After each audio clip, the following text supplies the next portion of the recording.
I always knew I was going to be an artist. So my dad is a writer and an artist. I mean, he's a career Marine, but even for the Marine Corps, he was a writer.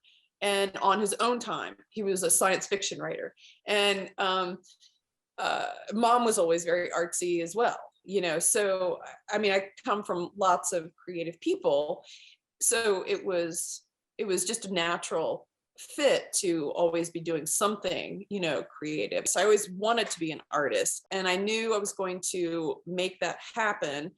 Did I know that that would include lots of different hats and having to do a lot of different jobs? No, I did not. But I was fortunate enough when I first got out of undergraduate school at Virginia Commonwealth University, I did an internship at a nonprofit art gallery, all along thinking I was going to graduate and be a working artist, or I was hopefully going to be just a working artist.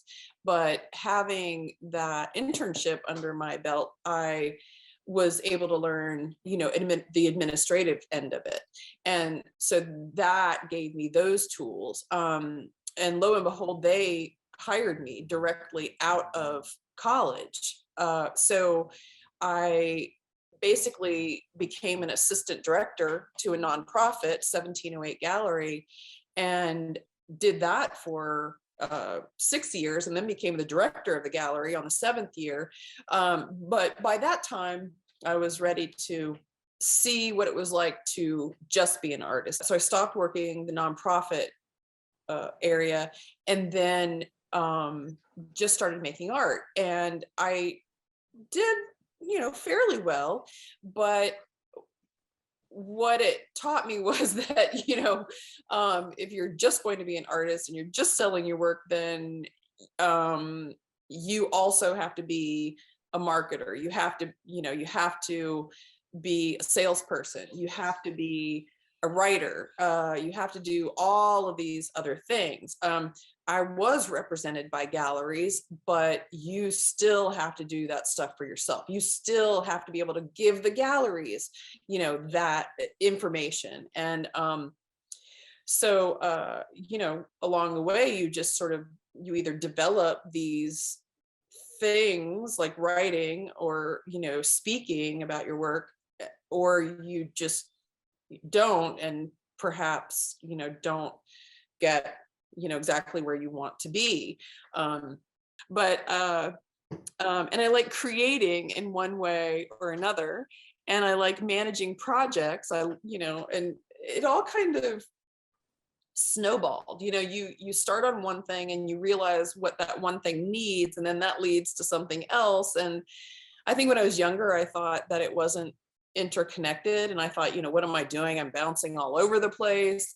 But I think, later in life, and I don't know, maybe in my 30s or something, I started realizing, oh no, this is all interconnected. This is all, it's all sort of fueling the same place, and it all kind of helps each other. And even like selling the antiques, if you look at my work, it's very object oriented, and I'm always doing research on the meanings of different objects, and I'm looking for objects in like military family photos. Like, what is it about a military family living room interior that makes it a military family living room interior? And I have these discussions with kids within my classrooms, because my classrooms have to do with military families, and military children specifically.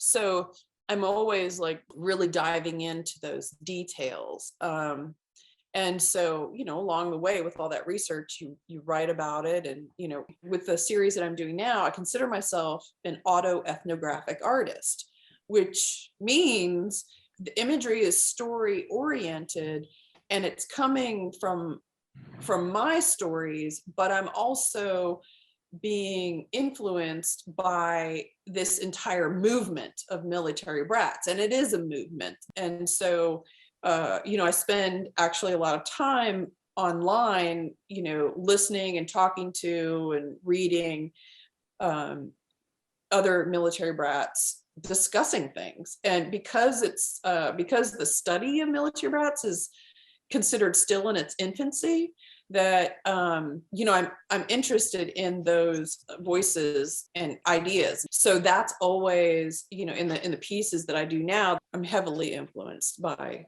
the whole movement. And I've been artist in residence with the American Military Family Museum in Albuquerque, New Mexico for like the last 3 years. And we worked so well together that one project led to another. We started out doing an anthology and collected true stories from LGBTQ plus military family members. So that not only includes the veterans, the spouses, but also the military brats. So we did this anthology and we ended up winning a history award. And it was so well received that immediately she asked if I would do an anthology too. And then we discussed how one story in particular we both felt would be a fantastic piece on the stage. And immediately she said, well, are you interested? Do you want to do it? And I said, let's go for it. Let's do it.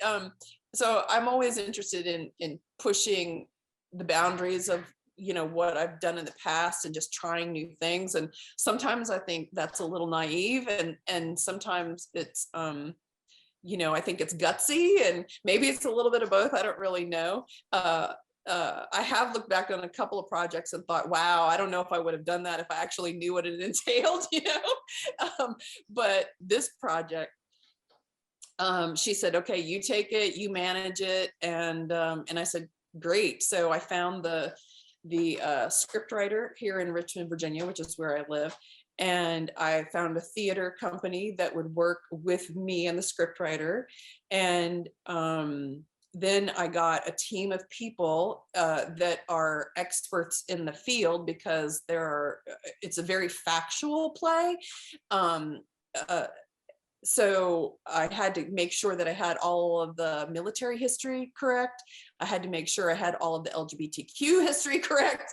So we had teams of people, constantly reading the script, and then coming to, live readings with, paid readers. And then finally, we hired the actors after we figured, the script was pretty much done. And we had the live, theatrical production.